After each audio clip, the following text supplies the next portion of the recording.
Informasi pertama, Saudara, tim gabungan Polda Sumatera Utara menangkap 5 orang yang diduga memiliki keterkaitan dengan kasus jenazah perempuan dalam tas yang dibuang di Kabupaten Karo. Dari 5 tersangka yang ditangkap, 2 diantaranya merupakan personel polisi.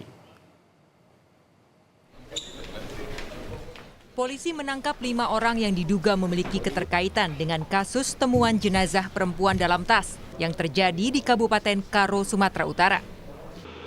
Kasus ini mulai diselidiki sejak Selasa 22 Oktober lalu, saat warga menemukan tas plastik berukuran besar yang berisi jenazah penuh dengan luka di tepi jurang, di Jalan Lintas Medan Brastagi, Kabupaten Karo, Sumatera Utara.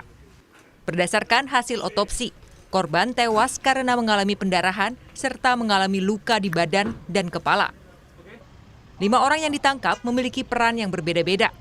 Pelaku utama dalam kasus ini atau yang bertindak sebagai eksekutor untuk membunuh merupakan kekasih korban. Sedangkan 2 pelaku lain berperan untuk mengurus korban hingga mencari orang untuk membuang jenazah korban.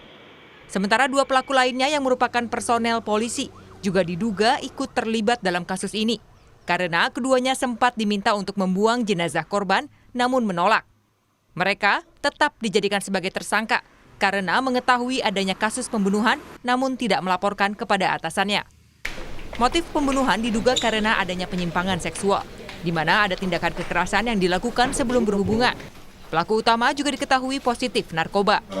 Motif daripada pembunuhan ini adalah korban sebelum berhubungan secara badan dengan pelaku ini biasanya adalah melakukan sedikit kekerasan secara fisik. Utama ini menyuruh saudara S untuk mengambil uang sebanyak 105 juta, yang mana dari 105 juta itu diberikan ke saudara S 5 juta, kemudian diberikan kepada saudara E sebesar 100 juta. Tapi saudara E menerima 10 juta dan 90 juta diberikan kepada tersangka yang masih dalam ini. Ya.